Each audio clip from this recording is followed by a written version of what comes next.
하나님께서 가나안 땅에 들어가게 될 이스라엘 백성들에게 그들과 상호 언약을 맺었습니다.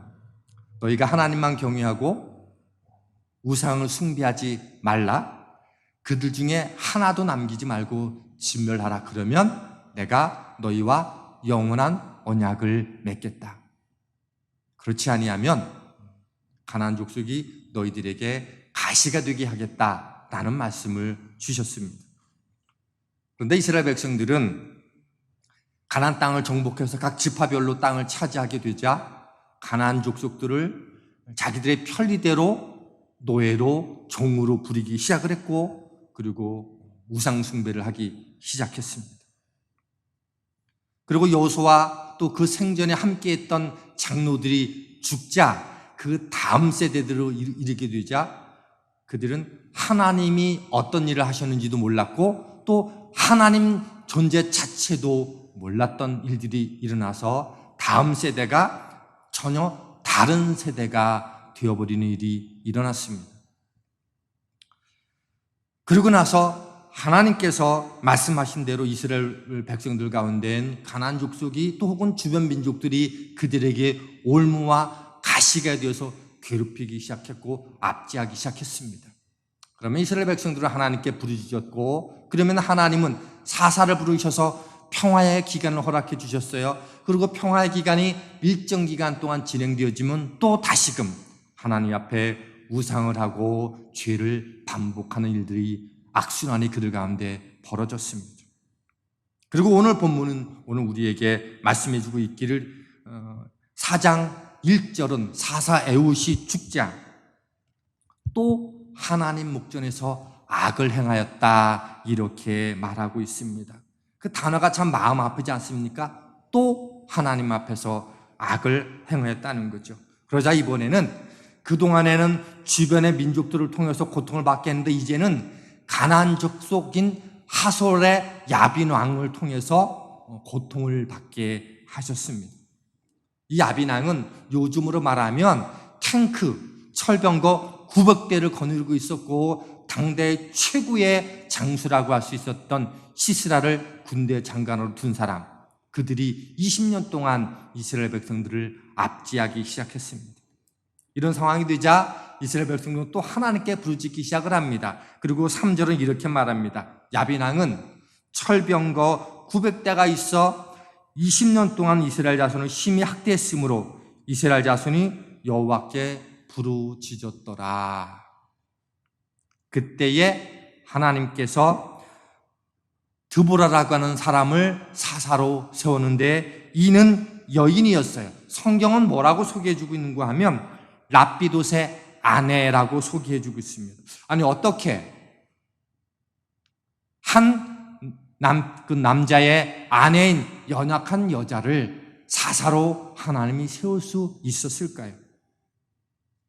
4절과 5절은 이렇게 말해주고 있습니다. 그때에 랍비돗의 아내 여선지자 드보라가 이스라엘의 사사가 되었는데 그는 에브라임 산지 라마와 베델 사이 드보라의 종려나무 아래에 거주하였고 이스라엘 자손은 그에게 나아가 재판을 받더라.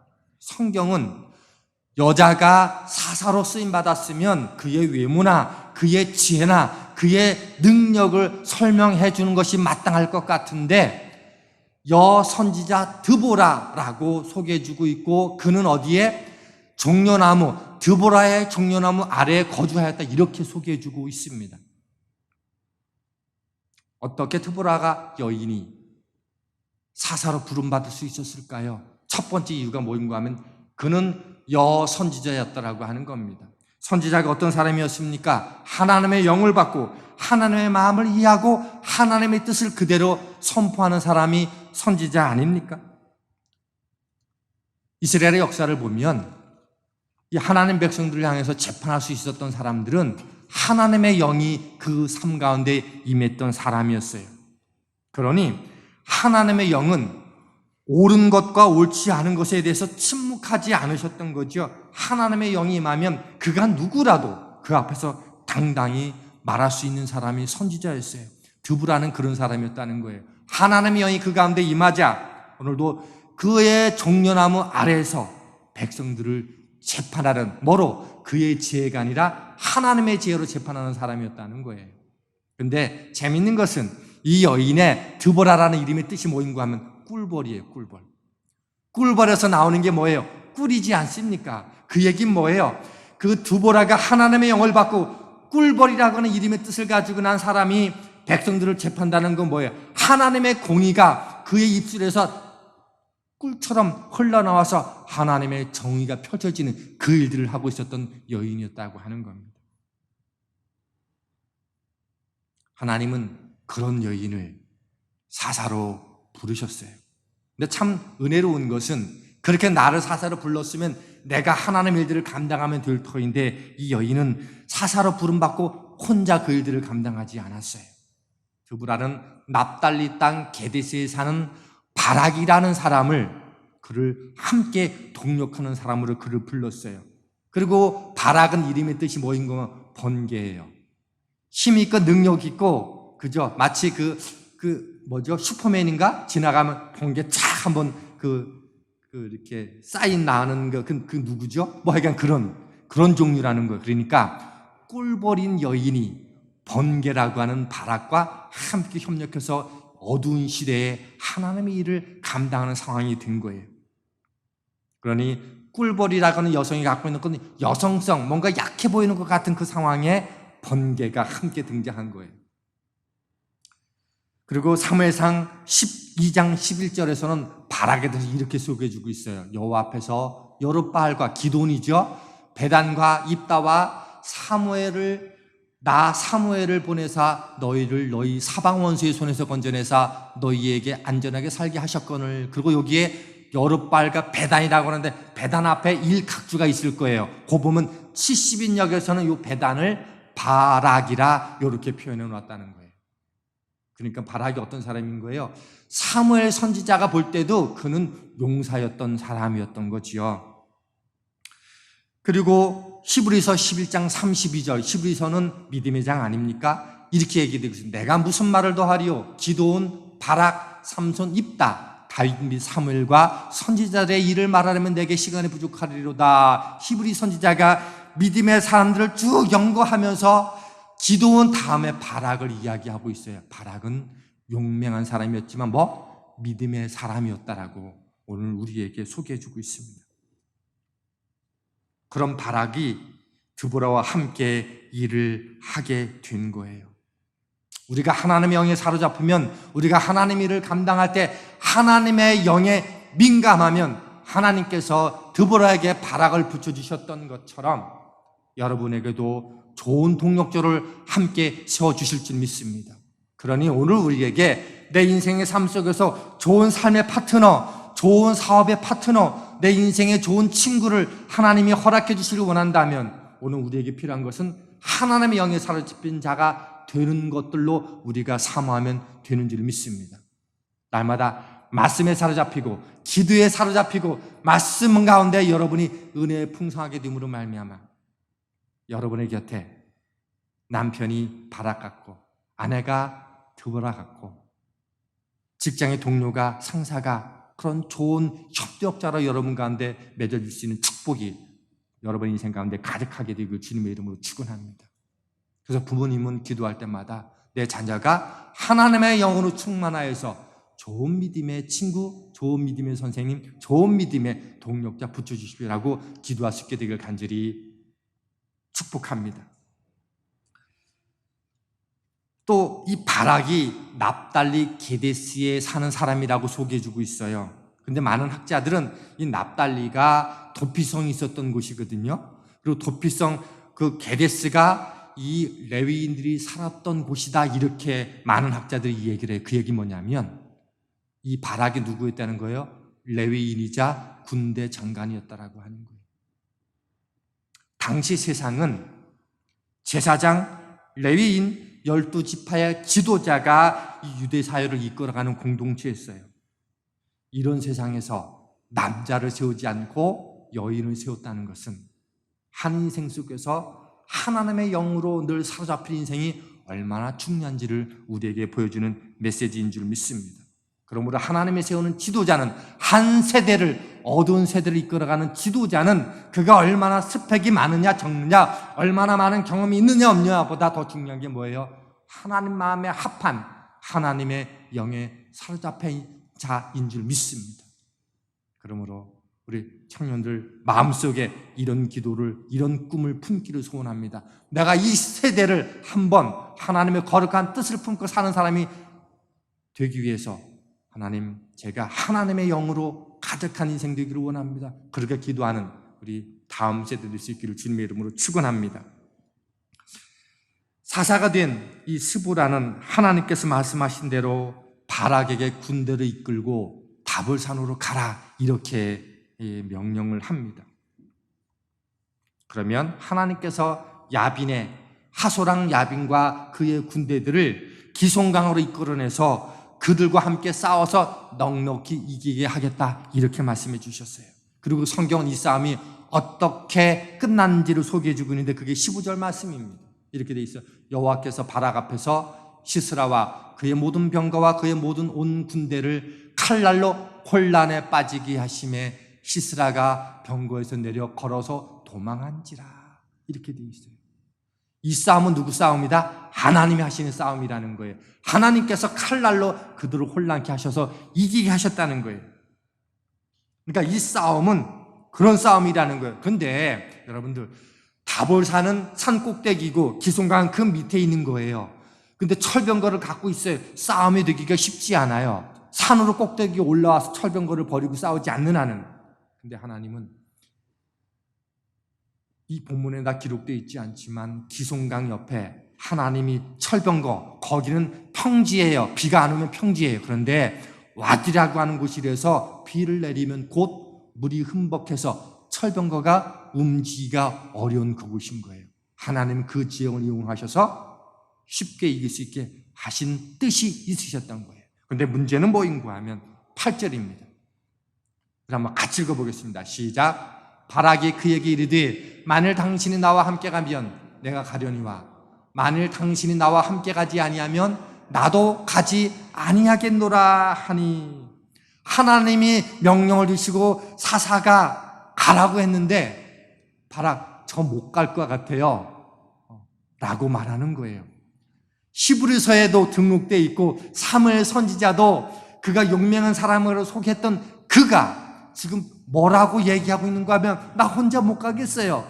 당신이 가지 않으면 나 안 갈래요 라고 말하고 있는 거예요. 무슨 뜻일까요? 그 용맹했던 사람, 히브리서 기자가 믿음의 사람이라고 소개했던 그조차도 한때 하나님 말씀이 내게 주어졌지만, 하나님 말씀이 주어졌어도 여전히 내 눈앞에 야빈왕 시스라 900의 철병과 탱크가 놓여져 있고 수많은 보병들이 있는 그 상황 속에서 말씀이 주어졌지만 내 눈앞에 보이는 것은 뭐예요? 현실이 더 내 마음에 와닿았다는 거예요. 그러니 나 이거 혼자 못 가겠다는 거예요. 말씀보다 지금 내게 중요한 건 뭐라는 거예요? 내 눈앞에 보여진 현실이라고 하는 겁니다. 오늘 우리가 용맹스럽고 믿음이 있다 할지라도 때로는요, 하나님 말씀이 내게 주어져도 그 말씀보다 현실이 더 강하게 다가오면 우리는 누구든지 나는 못하겠습니다 라고 말할 수 있다는 거예요. 그리고 어떤 주석을 보니까 참 재미있는 표현이 있더라고요. 당시 이 유대 사회를 이끌어가는 게 제사장이고 레위인이고 종교적인 지도자였는데, 내가 레위인이고 군대 장관인데 하물며 한 여인이 나에게 명령을 내려? 이게 못마땅해서 거절했다는 이 해석들도 있더라고요. 그게 무엇이든지 어찌되었든 그 바락은 난 못 가겠다라고 말하는 거예요. 그리고 9절 말씀에 이렇게 하나님이 말씀하십니다. 이르되 내가 반드시 너와 함께 가리라. 그러나 내가 이번에 가는 길에서는 영광을 얻지 못하리니 이는 여호와께서 시스라를 여인의 손에 파실 것임이니라 하고 드보라가 일어나 바락과 함께 가데스로 가니라. 드보라에게는 두려움이 없었어요. 왜냐하면 하나님이 하시는 일이고 하나님 나를 부르셨고 하나님 말씀이 있으셨으니 그에게는 거칠 것이 없었어요. 함께 달려갔습니다. 그런데 이번에는 말씀이 바뀌었어요. 처음에는 바락에게 가서 그 승리하는 영광을 너에게 줄 거라고 말씀하셨던 그 하나님께서 이번에는 너가 가서 이 전쟁에서 이긴다 할지라도 시스라를 쳐서 물리치는 그 영광은 너에게 있지 아니하고 여인에게로 옮겨지게 될 거다. 이렇게 말씀을 해주셨어요. 그리고 그 여인은 17절 이후에 나옵니다. 미리 잠깐 내용을 소개해드리면 시스라가 결국은 철병거를 못 쓰게 되고 철병거를 내버려 두고 도망가다가 그 한 여인의 집에 가요. 그리고 그 여인한테 죽임을 당하게 됩니다. 그때 이를 죽였던 여인은 야엘이라고 하는 여인인데 그 야엘이라는 이름의 뜻은 들염소입니다. 번개한테 기회가 주어졌는데 그 기회를 잃어버리니 들염소가 그 일들을 감당하게 되어지고 그 여인이 하나님의 영광을 누리는 축복을 받게 되었습니다. 이 작전은 번개인 바락에게 주어진 것인데 그가 그것을 감당하지 못하니 들염소 여인을 통해서 그 일들을 감당하게 해주셨어요. 하나님은요, 능력 있는 자를 쓰기를 원하세요. 그러나 그가 능력이 있어도 준비되지 않으면 그를 통해서 일하지 않으십니다. 하나님은 오히려 연약한 여성들인 꿀벌인 드보라와 들염소인 야엘을 통해서 시스라를 무너뜨리고 이스라엘을 구원하셨습니다. 우리가 살아가는 지금에도 어려움들은 늘 찾아옵니다. 그때마다 어떻게 이겨낼 거지? 저런 사람이면 참 저 사람은 잘할 수 있을 거야, 잘 될 거야, 저 정도 실력이고 저 정도 스펙이면 되겠지. 근데 그런 사람 중에서 하나님께 쓰임받지 못하는 사람 많고요, 무너지는 사람 많습니다. 믿음이 없으면 하나님 앞에서 무기력하게 되고요, 그러면 하나님은 다른 사람을 통해서 그 일들을 이루어 가신다는 겁니다. 말씀의 능력을 믿고 하나님을 의지하는 사람을 통해서 그 시대를 구원하십니다. 여러분은 무엇을 놓고 기도하십니까? 여러분은 자녀를 위해서 무엇을 놓고 기도하십니까? 하나님의 말씀에 대한 신뢰를 가진 사람이 되게 해달라고 기도하십시오. 하나님, 이 위기의 때에 하나님의 사람이 필요합니까? 하나님께서 쓰실 만한 사람이 필요합니까? 주여, 나를 사용하여 주옵소서. 내가 하나님의 영을 사모합니다. 나를 통해 이 시대를 하나님께로 돌아오게 하는 이 거룩한 하나님의 백성들로 세워가는 그 일꾼으로 제가 사용되기를 원합니다. 그렇게 기도하십시오. 그러면 하나님은요, 그 위에 필요한 것은 채워주실 줄을 믿습니다. 아멘을 한 사람이 했는데 그분에게는 축복이, 지금 말고 좀 전에 하셨던 우리 했던 동건이에게, 우리는 본문에서 뜻밖의 구절을 발견하게 됩니다. 11절입니다. 모세의 장인 호밥의 자손 중 겐사람 헤벨이 자기 족속을 떠나 게데스에 가까운 사하나님 상수리나무 곁에 이르러 장막을 쳤더라. 지금 가나안 왕 야빈의 왕과 그의 군대 시스라가 900개의 철병거를 가지고 이스라엘은 드보라와 바락이 함께 지금 대치해서 전쟁 중인데 갑자기 성경은 그 얘기를 가운데를 딱 끊어놓고 11절 말씀에 갑자기 모세의 장인 호밥의 자손 중 겐사람 헤벨이 자기네 족속을 떠나서 게데스라는 곳 가까운 근처 사하나님 어딘가에 이사했다는 얘기를 갑자기 기록해놓고, 그리고 12절에 또 전쟁 이야기를 언급하고 있어요. 그럼 우리는 이 11절에 뭔가 하나님이 말씀하시고자 하는 복선이 있구나라는 것을 발견하게 됩니다.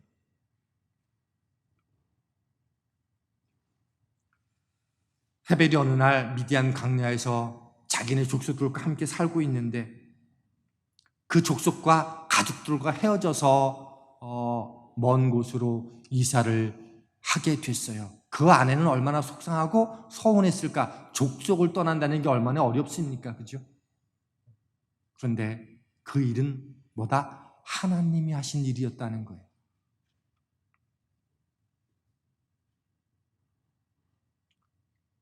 왜 그들을 하나님께서 그곳으로 이사를 하게 하셨을까? 그것을 보면 16절을 보면 이해가 되는데, 시스라의 철병거가 무너졌어요. 이제 싸움에서 하나님이 진두하신 그 일이 된 거죠. 시스라의 온 군대가 하나님의 칼날로 혼란하게 되자 그는 걸어서 도망하기 시작했어요. 철병거 900대를 가지고 자랑했던 그 명장이 그가 이제 도망자의 신생이 됐어요. 하나님 하시는 일은 그렇다는 거죠.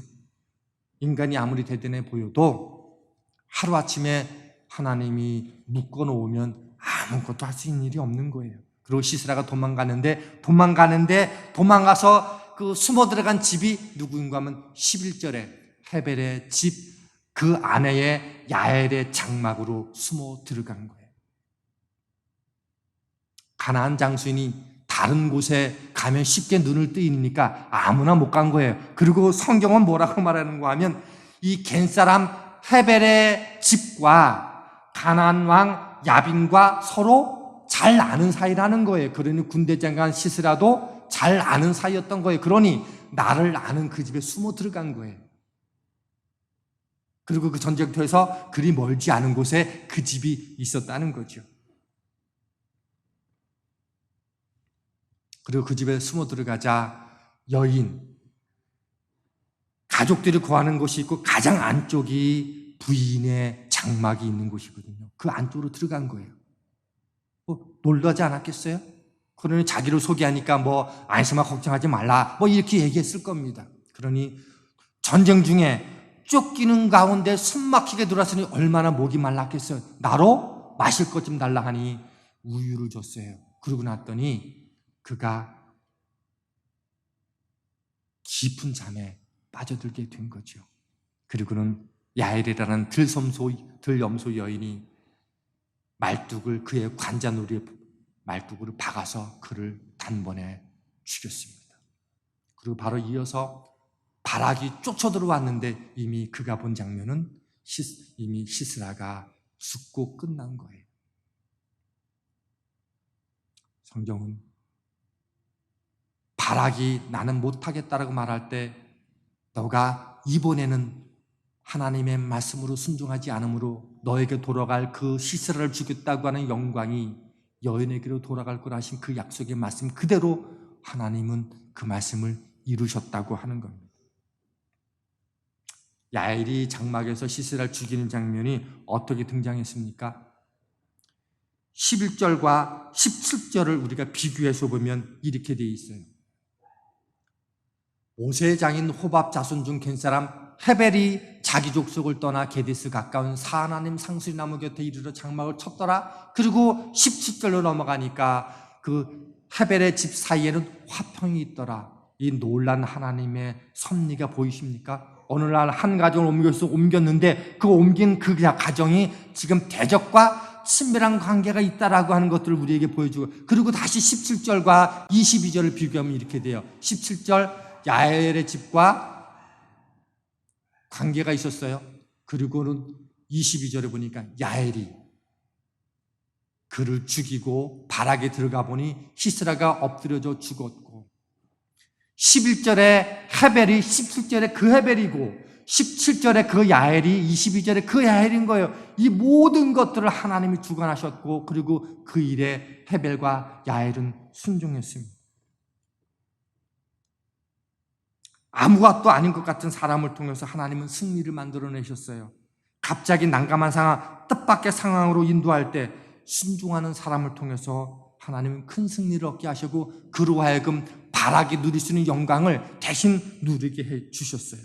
그는 왜 갑자기 이스라엘인지 잘 몰랐을 거예요. 그러나 하나님의 사인에 민감했다는 얘기는 뭐예요? 적어도 그들은 하나님을 신실하게 경외하는 사람이었다는 거예요.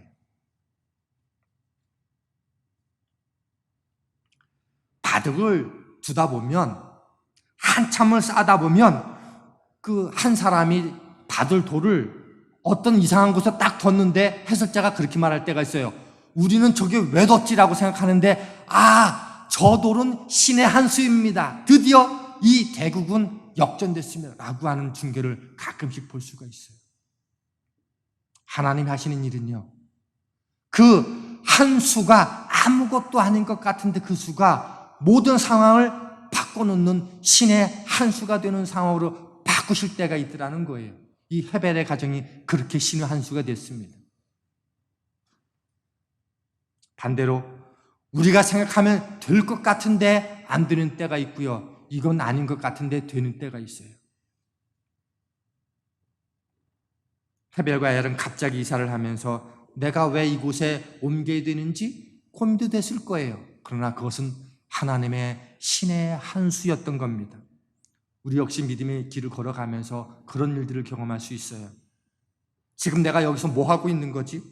내가 왜 이곳에 있는 거지? 나 지금 뭐 해야 되는 거야? 이런 질문들은요, 의미 없는 질문들은요, 세상 사람들이 하는 질문이에요. 내가 왜 여기에 있는가? 하나님이 나를 보내셨기 때문이지. 내가 주님을 사랑하기 때문에 지금 이 일을 하고 있는 거지. 주님이 맡기신 일에 내가 최선을 다하고 있는 거야. 하나님의 사랑은요, 지금 현재 내가 왜 여기에 있는지, 내가 왜 지금 이 일을 하고 있는지에 대한 질문이 달라지게 돼야 되는 거예요. 왜요? 하나님은요, 당신의 한 수를 통해서 놀랍도록 상황을 바꾸시는 분이기 때문에 그렇습니다. 하나님이 어느 날 헤벨을 잘 샀던 그의 족속으로부터 벗어나서 게데스 근처에 살게 하셨던 것이 하나님의 한 수였고, 그것이 이스라엘의 역사를 바꾸는 동인이 되었던 것처럼, 하나님은요, 저와 여러분의 인생 속에서 어느 날 갑자기 캐나다 토론토 한가운데 여러분을 보내시고, 어느 날 갑자기 어떤 일들을 하게 하시면서 그것이 아무것도 아닌 일이 아니라 신의 한 수로 두셔서 여러분을 통해서 놀라운 하나님의 일들을 하게 하시는 한 수로 여러분을 택하셨음을 믿으십시오. 아멘을 크게 하셔야 되는 거죠. 이런 거예요. 내가 저 원수 같은 그 강목사랑 나를 살게 한 건가? 아내가 이렇게 고백하면 이 땅에 사는 의미가 없는 거죠. 내가 왜 저 사람과 살게 됐을까? 내가 왜 이곳에 하나님 나를 거주하게 하고 그 일을 하게 했을까? 하나님이 하게 하신 줄 믿습니다. 그것을 내가 믿음으로 받아들이고 신의 한 수를 받아들이면 그때부터 야엘에게 임했던, 드보라에게 임했던 놀라운 축복의 역사를 여러분의 손으로, 여러분의 기도로, 여러분의 발걸음으로 만들어내시는 줄 믿습니다. 하나님이 여러분이 이곳에 있게 하신 것은 하나님의 친밀한 계획 속에서 두신 신의 한 수라고 하는 것을 기억하십시오. 여러분이 하는 그 예배 자리가, 여러분이 드리는 기도 자리가, 사랑하고 섬기는 그 자리가 하나님의 특별한 계획과 섭리가 있으신 신의 한 수라는 것을 기억하십시오. 오늘 내게 벌어지는 모든 일들이 하나님의 친밀한 계획 속에 이루어지는 권능의 손길을 믿으면 그때부터 그곳은요, 사명의 자리가 되는 거고요, 그때부터 그곳은 기쁨의 자리가 되는 겁니다. 그러므로 사랑하는 성도 여러분, 여러분의 삶의 자리에서 눈을 들어 하나님의 친밀한 계획을 가신 그 주님을 바라보기 시작하십시오. 그러면 모든 두려움은 사라지고 주님께서 행하시는 일들을 보게 될 겁니다. 모든 시선을 주님께 드림으로 하나님을 느끼십시오. 그때 여러분의 삶은 주님의 역사가 되고 세상은 주의 나라가 될 것입니다. 이런 축복이 저와 여러분의 삶 가운데 가득하게 되기를 주님의 이름으로 축원합니다.